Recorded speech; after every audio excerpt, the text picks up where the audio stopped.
Hello, everyone, and welcome back to the Royal Watcher podcast. My name is Saad Salman. I'm the founder and editor of the Royal Watcher, a royal commentator, and a royal contributor for Alt.com. And my name is Sam Gillespie. I am the editor of the Beau Monde. I have a background in fine jewellery and a long-held fascination with history and royalty. Hello, everyone, and welcome back to another episode of the Royal Watcher podcast. Today, we're joined by a really special guest. Okay, David, why don't you introduce yourself? So thank you guys so much for welcoming here on your podcast. I've been waiting for this, I must say. My name is David Rato. I'm from Portugal. I have an Instagram profile dedicated to the history of the jewels of the Spanish royal family, which is Spanish Royal Jewels.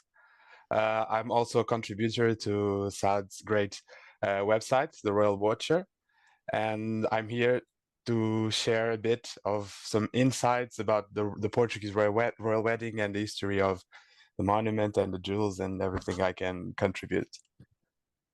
And it's a pleasure to have you on today. Yes, can't wait. Thank you. Perfect. So last weekend, we had quite a major royal event in Portugal, the wedding of the Infanta Maria Francisca. I hope I'm pronouncing that right. And it was at, and I think you'll have to correct us with the pronunciations there, but it was, I think, one of the biggest events we've seen in Portugal in almost a quarter of a century. Yeah, sure. It was a very big wedding. I must confess that I was not expecting it to be that big and like all the media coverage that we had. And it was the biggest event in 26, 27 years since their parents got married in Lisbon. Yeah, I think we were discussing this ever since they announced their engagement. And I remember it becoming more and more grand as it was progressing. Sure, it was upgraded and upgraded and upgraded, really. Yeah. So I actually find this a bit kind of refreshing from other kind of reigning royal families where they just announce something 2 days after the engagement and it's set in stone, where I think they had a couple of major changes even like up to a few weeks ago. Yeah, sure. I think at first they were expecting to get married on the same church where the Infanta's parents got married.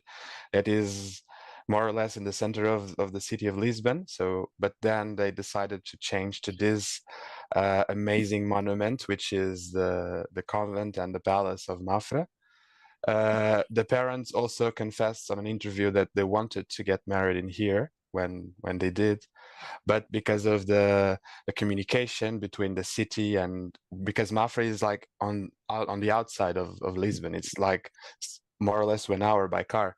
So they decided to change and do the ceremony on the church, which is more in the center, so it would be easier for the guests to get around and to arrive at the church and so on. So the Infanta kind of fulfilled the parents' wishes by doing the ceremony here, and I think it's much better for a nappy day like this, as the other church is kind of more dark and old. I think it is better in here in Mafra. It is very light, has a lot of color, and it's very big. Yes, it seemed like quite a spectacular venue, and could you tell us anything special about the Basílica? Yeah, this is kind of like our crown jewel from the Baroque style. It belongs to the UNESCO World Heritage Sites list.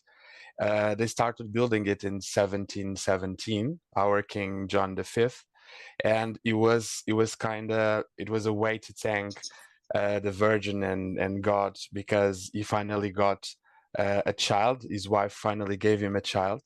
And at first it was supposed to be a small monastery with a few monks, and that was it. But this period of our history in Portugal was very bright, and it kind of coincides with the years where we were very well. We had a lot of gold and diamonds, and our international commercial routes as well were working at full. So there was a lot of money to spend, and the king changed the plans and commissioned this amazing monument.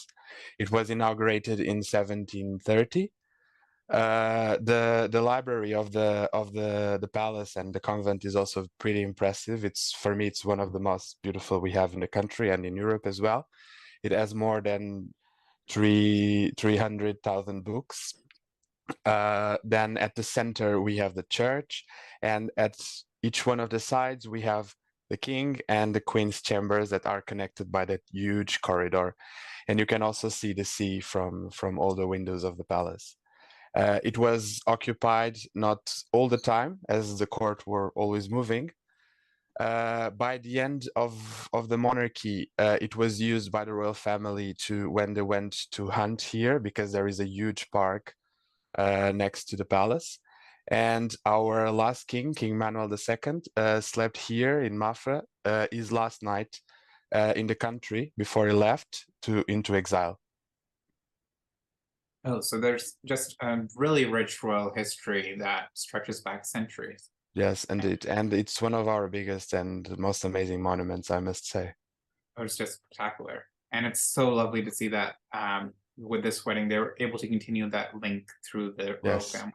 Yes, it was a very nice link. That's just absolutely spectacular. And I think you're talking about this being one of the kind of main Baroque buildings. We often think about kind of Portuguese royal architecture. A lot of it was demolished in the 1755 earthquake in Lisbon. And so this is one of those predating examples, and would be an example of how kind of spectacular some of those buildings in Lisbon must have been. Yes, indeed. We had a pretty amazing palace as well in the center of Lisbon that was completely destroyed during the earthquake, and after that, the remainings were demolished. And we kind of have this jewel in here that, thank God, stayed like they designed it. Yeah, that's just amazing.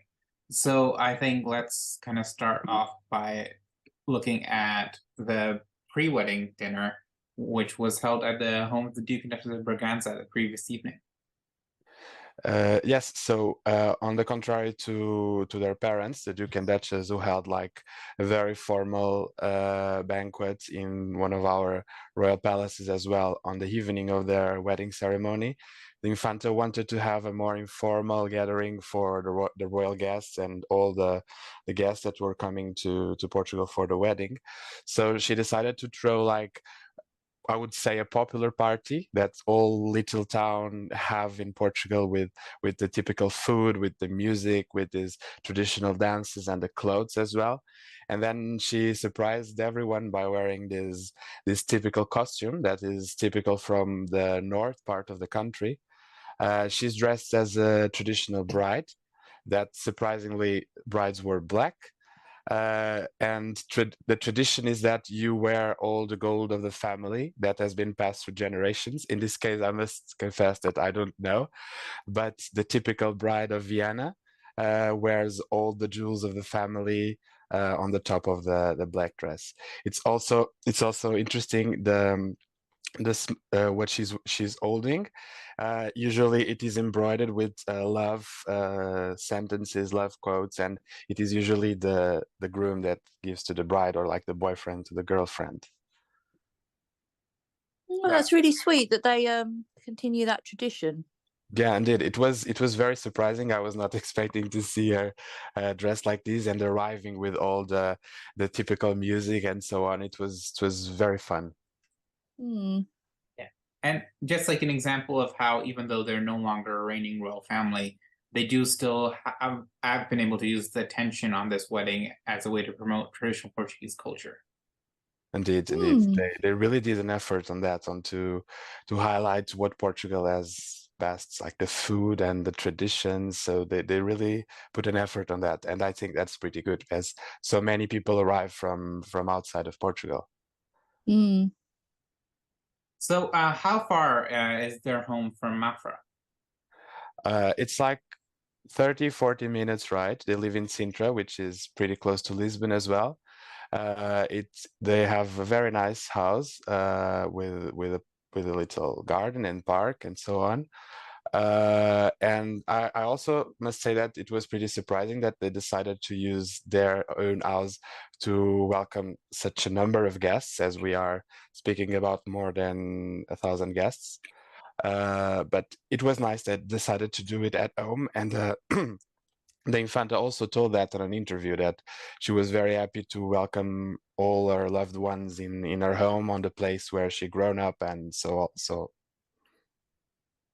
That's just like a really kind of intimate touch, and that Yeah, they're indeed, you have 1,000 people at home, but it is still kind of intimate and private. Exactly.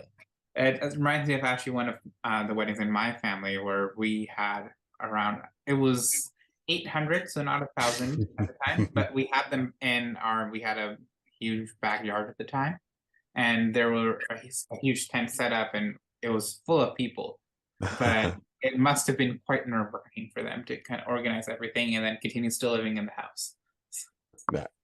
Well, they had help. They had like a team helping organize all the party and the ceremony. So it was, of course it was stressful, but when you have someone who is taking care of everything, I think you can just relax a bit more. And she told on interviews that she was relaxed. She was not feeling nervous. So I think everything went pretty okay. Yeah, no, I think throughout the entire weekend, both of them looked very relaxed and happy, and there was no kind of hint of they might be tense about anything. They just seemed to be having the time of their life. Yeah, indeed, and she also said that they only had one rehearsal of the ceremony, so they were not really. It was just a very chill. Yeah, no, it seemed. I think because we've been seeing quite a lot of weddings this year, this one seemed definitely to be one that was very fun to kind of cover, and also probably quite fun to attend. Yes, indeed. So let's move on to the next morning when the Infanta and her father arrived in Mafra in a carriage. Duke and the Infanta were waiting on Mafra City Hall to leave on the carriage and do like a small ride until church. They were waiting for all the guests to arrive. I must say that besides all the royals that attended, the president of the Portuguese Republic was there as well. He has a very good relation with the family. And the president of Timor was also present. Timor is a very dear country to the Duke and to the Infanta as well, as she also got engaged in Timor. So we had kind of mix of republic and monarchy, and it's like an example that it is pretty well accepted in our country. Like comparing with other European countries who had a monarchy and like try to erase and ignore that past. Here in Portugal, it is pretty accepted, and there are no tense situations between the Republican government and like the royal family, the pretenders to the throne. Yeah, I was going to say, is there a monarchy movement in Portugal, or is it just sort of accepted as part of the furniture? Yes, there is, but like it's not like an active cause, and people are like every day trying to restore the monarchy. We kind of accept, and it's a very dear family to the people, but it's not like an active movement to restore the monarchy. Oh, okay. Yeah, it's a very kind of unique position to be in because they're able to kind of undertake many of the official functions, but not necessarily have that role. So they're invited to those state banquets, and they're able to have like this massive wedding and have the president attend and have this much official recognition, but they're also able to have like much more of a private role and not have the pressures of being like a reigning royal family and all the criticism that comes with it. But I found it actually one of the things I was thinking about, that if they had been a reigning royal family, the Duke would have probably been wearing a uniform with a much better hat than what he was wearing. Yeah, that hat is a bit of a bone of contention with me. The moment I sent the first screenshot to Sam, she was like, "What the hell is he wearing?" I think no one was expecting to see the Duke arriving on that hat, and it was also commented on TV that why is he wearing the hat? And thank God he then he removed it. But yeah, it was not that I mean, formal. I don't. Your top hats are maybe probably not traditional in Portugal, but whatever the equivalent of a top hat was. that's what you wear to a wedding. This did seem quite slightly ridiculous. It's one of the Yeah. funny things of the day. It's one of the anecdotes of the day, indeed. Yeah. I'm glad it wasn't just me being particular then. And I actually, one of the questions I'm not sure you would know, but the carriage, are there any kind of traditional carriages left over in Portugal from the time of the monarchy, or is this just one of those things they probably Yeah. borrowed from someone? I really don't know the history behind of this specific carriage, but we have a huge museum. We have one of the best collections in Europe of royal carriages. I invite everyone to go and visit. It's very impressive. And I think the last time one of the carriages was out of the museum was when Queen Elizabeth II visited Portugal. As our by then we had a dictator, and he really wanted to do a big thing to welcome the Queen. So he took off the crown carriage. He took a very beautiful Baroque boat we have as well for the Queen to arrive on the river. So it was a very spectacular thing to see. And I think that was the last time the carriages that are on the museum currently were used.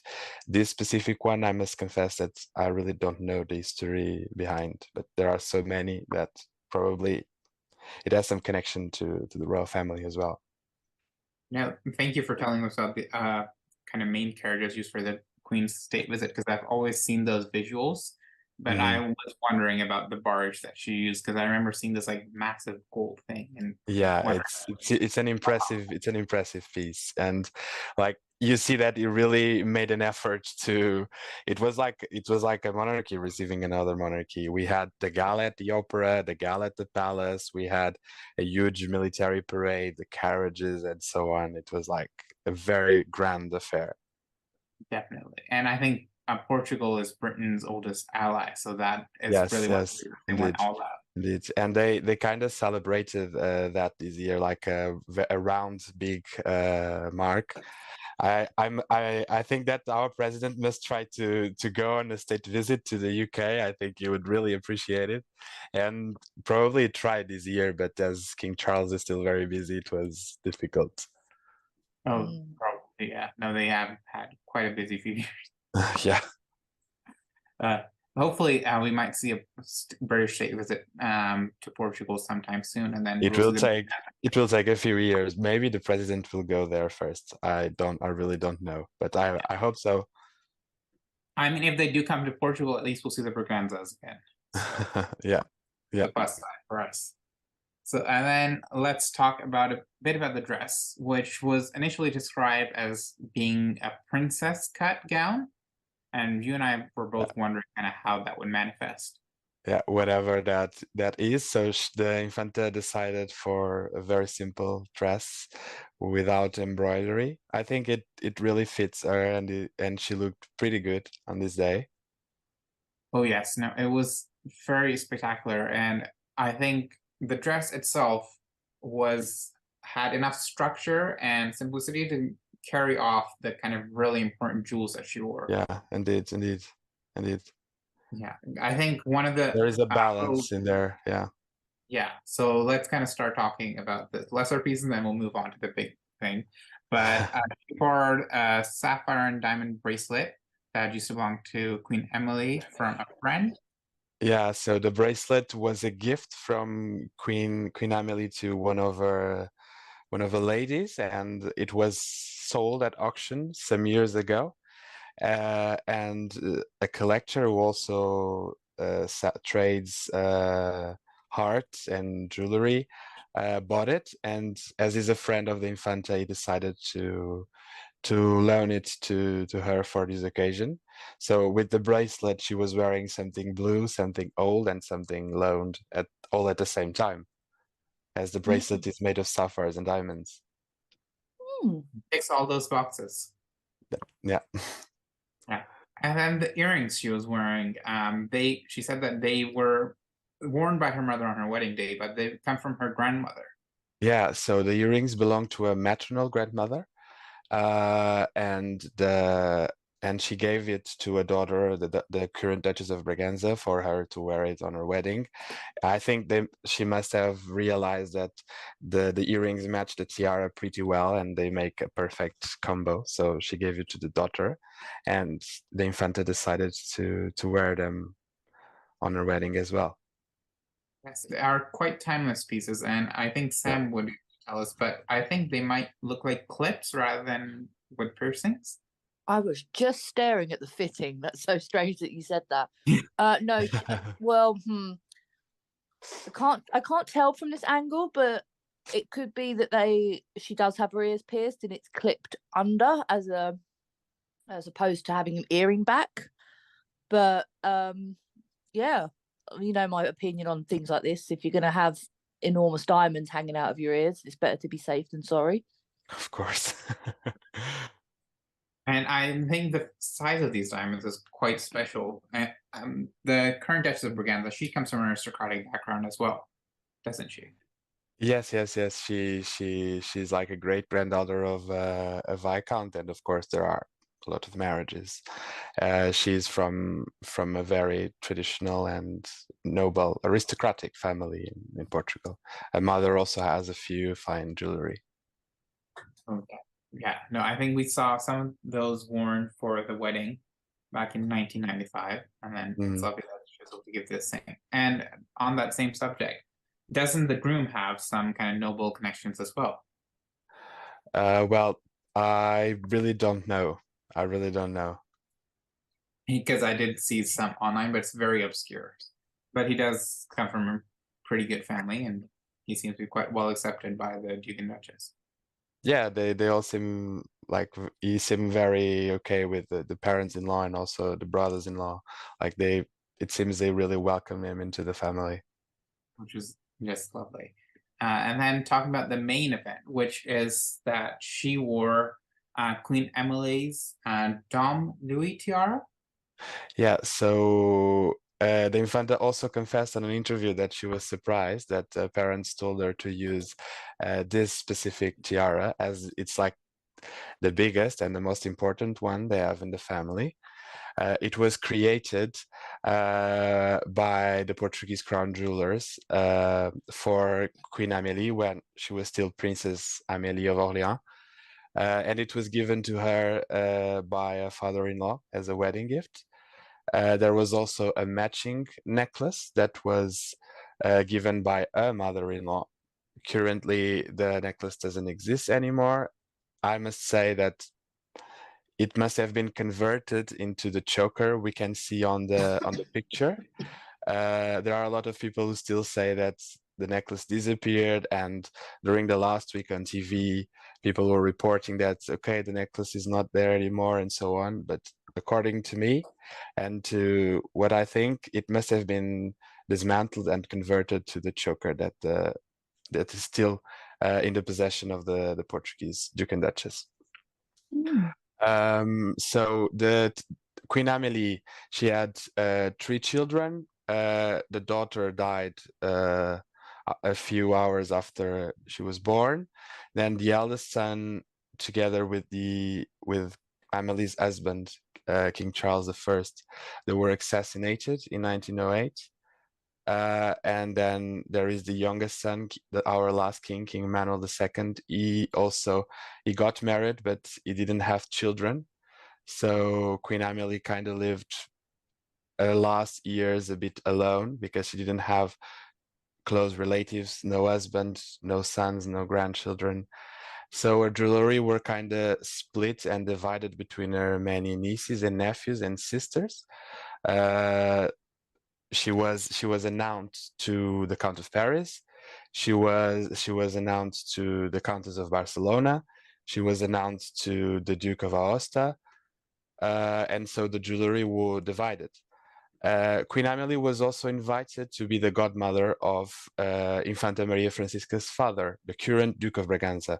I must tell that he is not a direct descendant of our last king and queen of our royal family until 1910. He came from a different branch of the Braganzas who were exiled many years before. But as there were no direct descendants of our last king, that branch of the family was called to serve and to be the pretender to the defunct throne. And Queen Amélie was invited to be the godmother of Don Duarte. And when she died, she kindly left him some of her jewelry, some of her properties in Portugal as well, kind of recognizing that he was the pretender to the throne. And the tiara stayed, let's say, hidden for long, as Queen Amélie died in the 1950s. And we only saw it again in 1995 when the Duchess of Braganza wore it for a wedding day. So it's just really their biggest and most important heirloom jewel. Yes, definitely. And it's, I mean, the Duchess gave an interview a few years ago where she said that her children would be able to use the big jewels at times, but she expected most of them to be left to the eldest son. And the fact that this main tiara was such a big surprise even to the Infanta, that she was able to wear it on her wedding day, is just an example of when we were kind of thinking about it, this is really the only tiara that would have made sense as a bridal tiara, because all of their other tiaras are much too small or of an impractical Yeah, shape. I think so. I think it would get a bit lost on all the bridal gown and the veil. I think this one is the one that is most suitable for such an important occasion in someone's life. The others would get a bit lost on the air and with all the veil and. Yeah, and I was thinking about it, if the mirrored necklace was still around, it would have been kind of lovely to see that as like a smaller version of this tiara, to be just worn by kind of younger members of the family, where the Duchess could wear the big piece herself. For example, yes, it's a good idea, but unfortunately, we have no matching necklace anymore. Yes, and for those who are seeing the video, they can see on the right-hand side is this massive emerald stomacher, which will appear in a few minutes. And it's also another kind of important heirloom jewel that we'll talk about soon enough. So we just mentioned about the Basilica in Mafra. How long do you think the ceremony, I thought, was not as long as kind of other Catholic wedding ceremonies I've covered before, and I felt that it had so much kind of movement and involvement from other guests and stuff that it seemed to pass by quite quickly. Yeah, indeed, it passed pretty fast.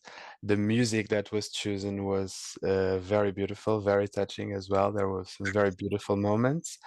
I would highlight one of the last moments of the ceremony when the Infanta went to the altar to place her bridal bouquet next to the Virgin, and there were also a choir singing, and they were from the south of the country. It's a typical music we have. It's called cant. They were singing to the Virgin as well. It's one of all of the many examples we mentioned before of that they tried to bring Portuguese traditions to the ceremony and to the festivities as well. They brought this choir from the south to sing to the Virgin. That is a very traditional thing as well, and it was pretty emotional to see that, and the Infanta placing the bouquet next to the image. Yeah, I think that was one of the most touching moments, to see that very spiritual and kind of intimate thing in the midst of this kind of magnificent cathedral and such a wide televised ceremony. Yeah, I think for me it was the highlight of the ceremony. Yeah, and then following the ceremony, there was a lot of guests alongside, and I think this was one of the biggest royal gatherings. Yeah, it was, I think, much bigger than what we even expected. Yeah, true. Well, the Duke and Duchess, they are the Duke and Duchess of Braganza, they always attend most of the weddings that happen in Europe, as they are pretty well related with most royal families, and also with families without throne. So I was kind of expecting that we would see many royal guests, despite that it was not the heir that was marrying, it was the second daughter. But indeed, it was a very good surprise to see so many of them. Yeah, I think it was a bit, I mean, I expected a decent turnout, but just the sheer amount of guests that we got was just Mm-hmm. And I think just kind of a brief overview of people, including the Grand Duchess Maria Vladimirovna of Russia, the Prince and Princess of Prussia, the brother of the head of the House of Habsburg. There was Princess Miriam of Bulgaria, who's now a Jordanian princess, with her son, both of her sons, and of course you mentioned the President of Portugal. So it was quite, from the leading royal guests, there were quite a lot, but there were bunch of more of the minor German royalty. There were people from Bourbon Parma, the Count and Countess of Paris, Princess Gloria of Turn and Taxis. And so a nice kind of mix of really a lot of these people whose weddings the Duke and Duchess or even the Infanta have attended in the past couple of years. Yeah, we must say that they are related to many royal families, directly related to the Austrian royal family, to the Luxembourgish royal family, the Belgian royal family, Liechtenstein's royal princely family, and so on and so on. As in the past, there were some Portuguese infantas who contracted some very bright marriages, and also the Duke of Braganza is the Duke of Braganza's mother was the sister of the late Countess of Paris, so he's also very close to all the French Orléans royal family. And all the people that they married, so that Italians and the Germans, the whole lot. So very well connected. And then I think one of the my favorite parts was when they walked out from the Basilica and came out and to cut the cake in front of the crowds. And I just love kind of the elements because they were both so joyful in this moment, really having this public celebration.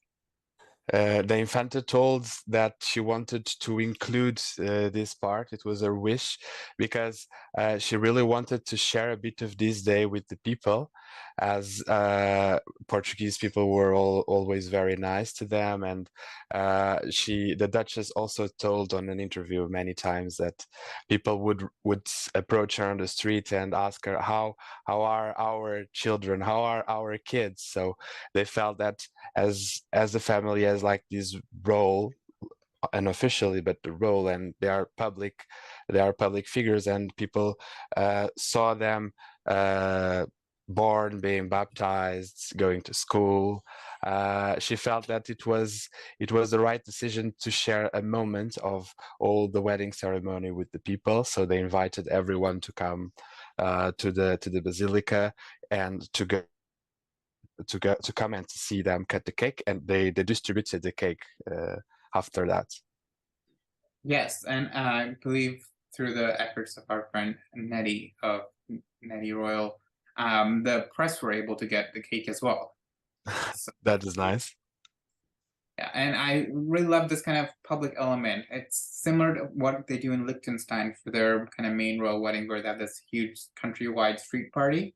And that's why they were able to not just be remote figures, but able to have people be involved as part of their happiness. Yes, it was a very beautiful moment. Yes. So that was a beautiful gesture. And then afterwards, they had a second reception inside the palace where there was another cake. This time for the guests that attended the wedding. Yes, guests left. When guests left the basilica, they went to one of the many cloisters of the building, and there was like a reception. I also must say that I was surprised that that TV was also allowed to record that reception. But as I must say that as they were having a lot of guests, more than 1,000 guests. They had to do this reception, and then the dinner that they held at their home in Sintra was more had a more reduced guest list, and then there was a party after that for all the guests to come. So I think the reception was a good idea to gather all the guests that were at the ceremony, as they were not able to receive all of them for dinner at their home after this. They also did a pretty similar thing when the Duke and Duchess got married more than 25 years ago. Yeah, I like you. I was very surprised that the television cameras were allowed in, and the fact that they were able to record again all the intimate moments for quite a long amount of time was really like a nice way of having even more people involved in their day. Yeah. Television was also allowed to interview the bride and the groom, the Duke and the Duchess of Braganza. They also spoke with Princess Maria of Liechtenstein, who is the Infanta's godmother. The Duchess of Cadaval also said a few words. So it was a very interesting part to watch on television and see them hanging out, and it was pretty interesting. And I think one of the most anticipated parts of this wedding, we were thinking that this is going to be such a big royal event. What's kind of going to be the dress code? And we were unsure. There were two kind of receptions being hosted by the Duke and Duchess, and that evening reception that did give us quite a lot to talk about. Yeah, indeed, surprisingly, all people had time to change to black tie.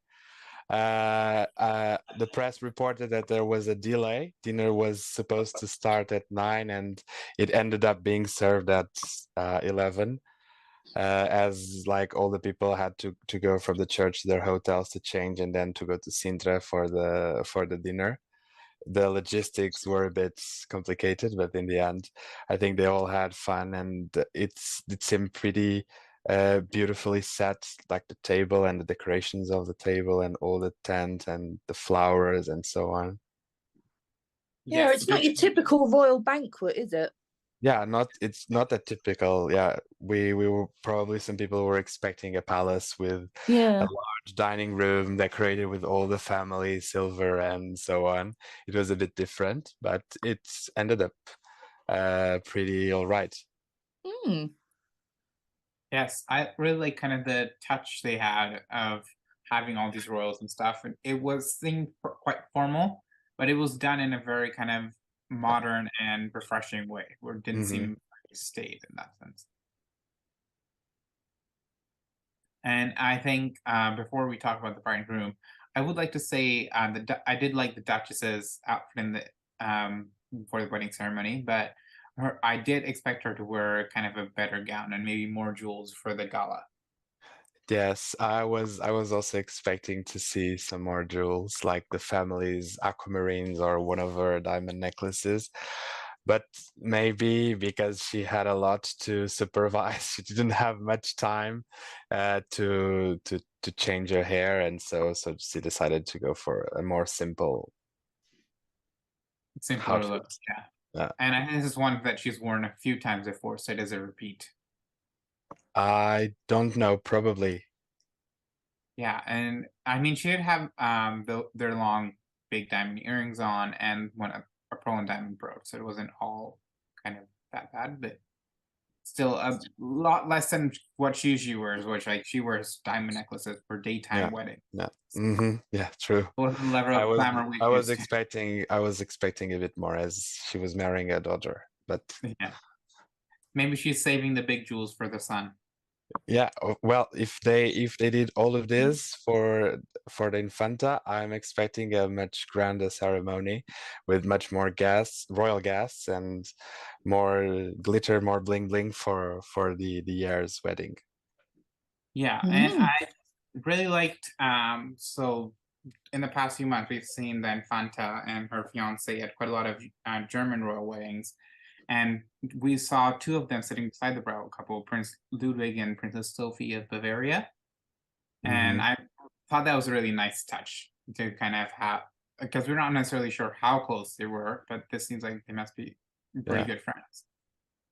I think they organized the tables pretty well, like a younger generation on the larger table, and then the Duke and the Duchess presiding, other tables with more older guests that they really are in touch with, and they have topics to chat. I think it was a good idea not to have like a presidential table with all the senior members of the royal families present. Yeah, it did seem again, like we're talking about, it was much more kind of informal than Yeah, a yeah. royal banquet, but they did have royal guests, and it was done in a pretty kind of refreshing way. Yeah, indeed. It was a family thing, a family affair, like they mentioned several times on interviews they made throughout the week. Yeah, and then the Infanta wore some very interesting jewels for the evening. Yes, indeed. That was the surprise of the evening. Let's start to speak about earrings, and I think it is simpler. The earrings, they were previously all diamonds. They were set with diamonds, but apparently one of the diamonds were removed and were used on the engagement ring that Duarte offered to Francisca. So there was a hole, and that diamond was replaced by an emerald, and they did the same on the other earring, of course. And I must assume that they were given to the Infanta as a wedding gift, like a joint gift from the parents, and then the groom who supplied the emeralds. And then on the back of her hair, she was using an old family heirloom jewel. I think it is one of the oldest pieces they have on their collection. I'm still doing some research about the origins. It is apparently an old heirloom from the Brazilian imperial family. It is a large stomacher set with diamonds and emeralds. The Infanta is not wearing the biggest version of it, as there is a portion that you can remove, and it was removed for this occasion. We can find many pictures of the Infanta's grandmother, Princess Maria Francisca, as well, wearing the stomacher with a pair of matching earrings for all the royal gatherings they attended in the 60s, like King Juan Carlos and Queen Sophia's wedding, King Constantine and Queen Anne Marie's wedding, all those family weddings in Germany, and so on. It was like she wore it very, very often, but then after her death, it was inherited by a son, and it was not seen, at least in public, worn by a Duchess of Braganza, until this year when the Duchess wore it for the Bavarian royal wedding. It was a very, very good surprise to see such an important piece finally. It has been loaned for an exhibition in the past, more than 20 years ago, and that was the only record we had of the jewel. And then it was kind of stored for all those years. So it was a very, very good surprise to see it first on the Bavarian royal weddings, and now adorning the heir of the Infanta for the ceremony. As it was not a tiara event, we still had an important heirloom on a hair to appreciate. Yes, and I think even more than the tiara, this one is a much more important jewel for her to wear, and that's why it makes it quite unexpected that she'd be loaned something so significant. Yeah, indeed. She was loaned a tiara for the ceremony, and then this massive brooch for the dinner, it was a nice gesture from their parents. Yeah, and I find it, I mean, we do see in kind of other royal families, they're very set about their kind of jewel sharing. And there's some tiaras reserved for certain members of the families, and they will never really be shared in that sense. And Yeah. to see stuff like this being shared around and done in a very kind of, it's a gesture of how good the family relationship is and how they don't really take the sorts of rules very seriously. Yeah. They are not that strict. The rules are, you can forget the Just rules kind of- for such an important occasion. Yeah, and it reminds me a bit of how Queen Sofia of Spain loaned Infanta Cristina the Joyas de Pasar earrings, for her wedding, Yeah. and how those are reserved for a queen. Yeah, But it is such an important and spectacular occasion that I think you can skip the rules for a moment.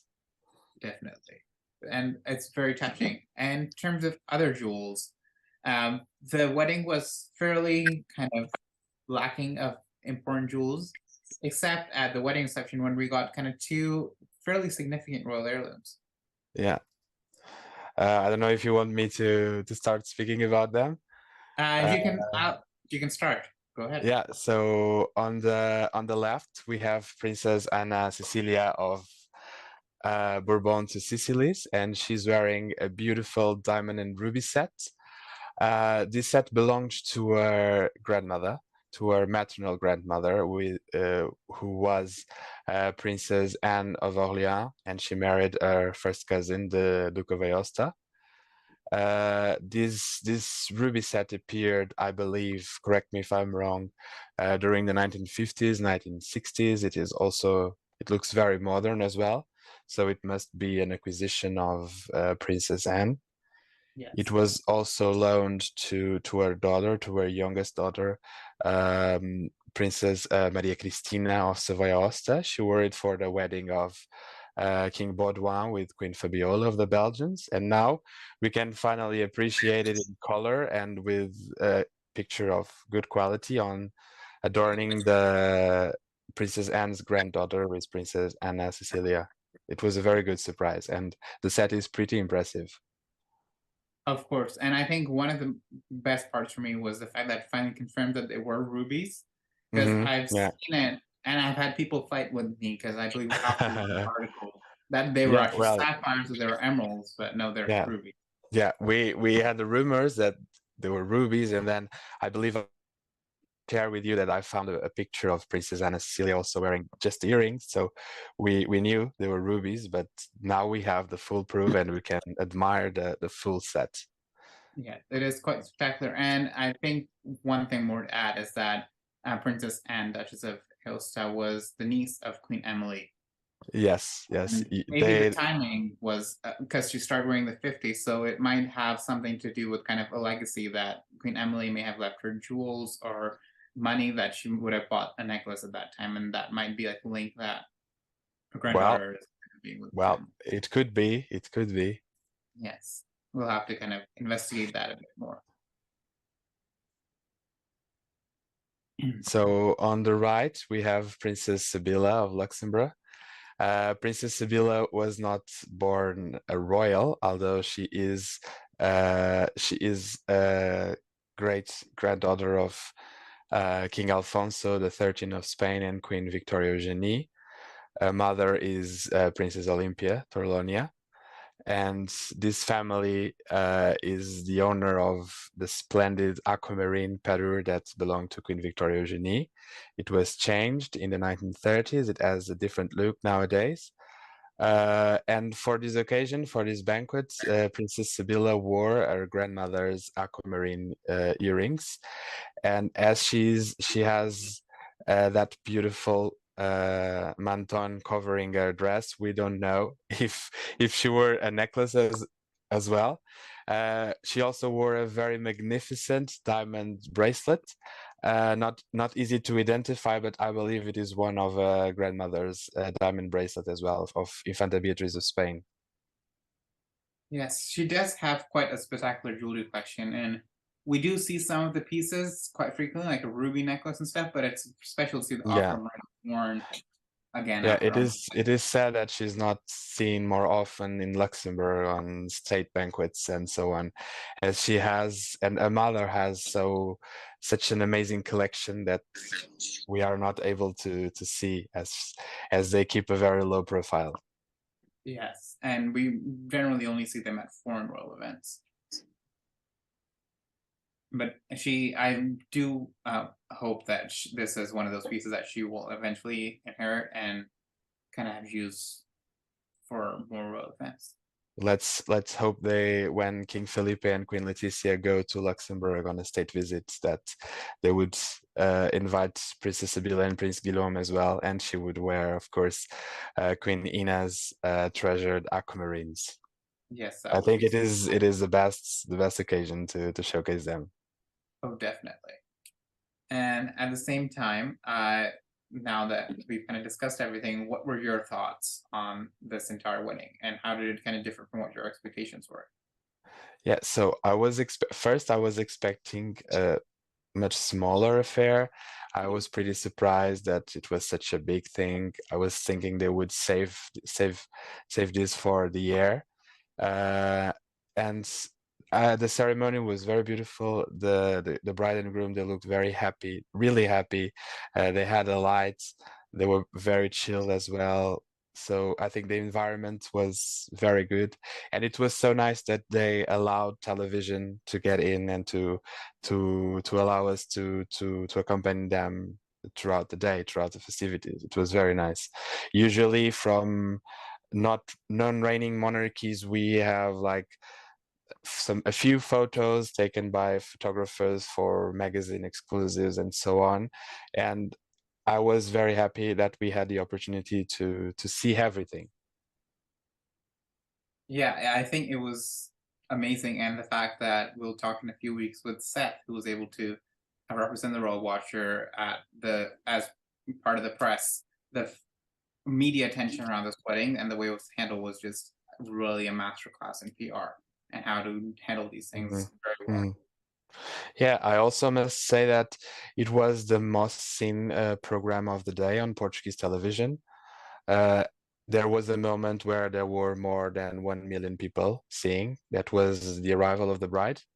Oh wow! So I think they kind of managed to get the people's attention, Portuguese people's attention. And just seeing the level of kind of attention on this wedding and how grand it was, it makes me really excited for what we'll see in the future for both of her brothers. Yeah, I think it is very high now, the expectations for what is going to happen after. I'm expecting a very grand affair, and let's hope they still do it on the Basilica. That I think it was a perfect choice. It is a very beautiful place to get married. Yeah, and the expectations are pretty high. Of course. No, definitely. Thank you so much for joining us today. Where can people find you on social media? Yeah, thank you guys for inviting me. So you can find me on Instagram. My name there is Spanish Royal Jewels. I mainly write about the Bourbon family, their jewels, and some family history as well. And you can also find me on the Royal Watcher when Saad needs me to write some articles for him as well. Yes, no, definitely. You are my go-to for anything, not just even in Spain and Portugal, but in quite a lot of other European countries.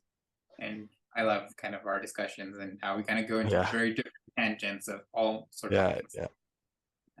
So thank you so much for joining us, and Thank you guys. speak to you again soon.